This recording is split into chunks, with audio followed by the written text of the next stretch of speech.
Hello to everyone. Myself Habibur Rahman, Assistant Professor of Business Administration, Islamic College Autonomous, Wanembadi. Guys, let me highlight a very important topic with respect to our subject, strategic management. Unit 1, strategic business unit, and limitations of strategic management. So first, I would like to highlight the important points with respect to strategic business unit. Strategic management divides the organization on the basis of strategic business unit. Each strategic business unit, that is SBU, represents a product line. For example, if an organization manufactures soap, shampoo, biscuits, bombs, and painkiller, in this case, the organizational areas of this organization will be divided into three. Guys, I will explain you what it is. If a company produce more than one product, there will be more than one departments in the organization, middle level departments I'm saying. For example, if a company produce one product, there will be top level management one, middle level management one, low level management one. If a company produce two products, top level management one, but middle level management two, low level management will be two. Whatever it may be, top level management does not change. The changes takes place in middle and low level management. SBUs on the basis of similarities of products, the following diagram will explain the functional areas of the organization. Look guys, board of directors, managing directors, general manager, assistant general manager, top level management does not change at any time. In middle level management, if you produce one product, purchase department, purchase manager, sales manager, HR manager, finance manager, and next supervisors, workers will be there.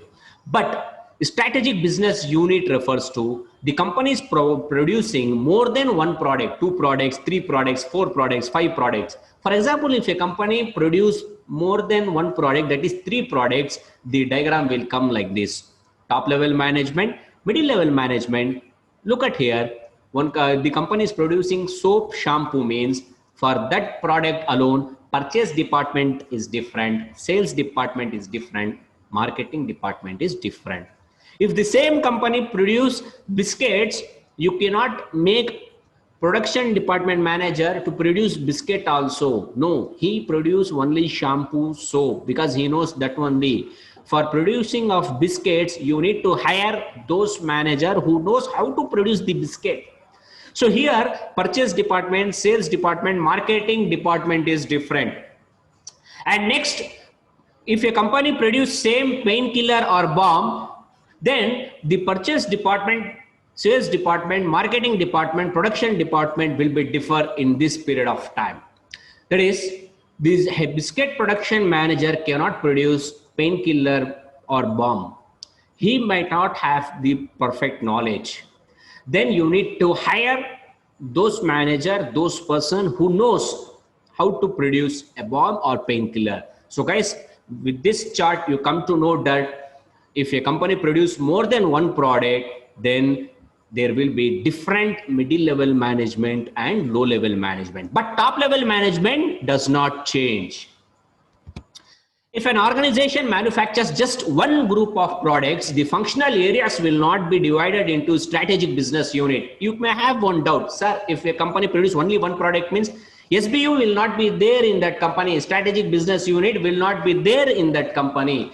If a company produces more than one product, only strategic business units will come. If a company produces only one product, means SBU will not take place in the organization, because there will be only one department.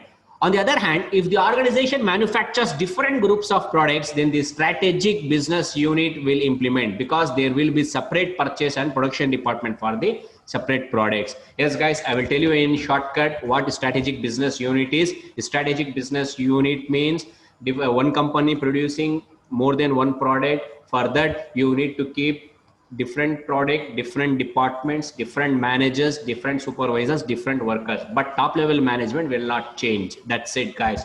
So guys, let's discuss about the second topic, that is disadvantages, demerits or limitations of strategic management.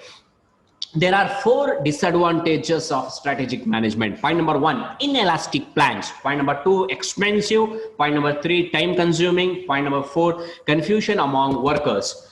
Inelastic plans, point number one. Under strategic management, lots of arrangements are made in advance for the successful implementation of plan. So if the management decide to alter the plans, it will be very difficult under strategic management. So the management is under pressure to follow plans. Yes guys, strategic management means we all know it is a long-term planning in advance for future. If you plan, always plan, you cannot take any steps towards the implementation of plan, then it will give you so much of problems and it will be a expensive one.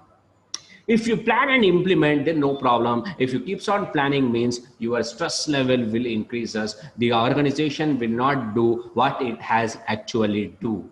Next, point number two is expensive. In strategic management, the services of various experts are obtained to introduce various strategies. For getting these experts' opinions, the company has to spend lots of money for providing fees and organizing various meetings. Yes, guys, strategic management. If you do long-term planning by hiring different managers, strategic managers, you need to pay salary to the strategic managers. That is another one expensive. You need to provide lots of facilities to him, again expensive. So if you maintain strategic department in your company, expensive level will be higher. Whether strategic department is required, mandatory, no. If you maintain strategic management, strategic department in your company, you can escape future problems. But at the same time, if you prepare for future well in advance, but if you fail to do so, then it will give you costlier. Next, time consuming. Strategic plans and other functions management cannot be achieved overnight, and it needs a few weeks or few months to introduce a strategic function in the organization. So the decision management cannot act quickly during emergency or emergencies. Yes guys, it is a time consuming process. You need to hire a manager, you need to tell him the problem, and he will take some time to develop the company.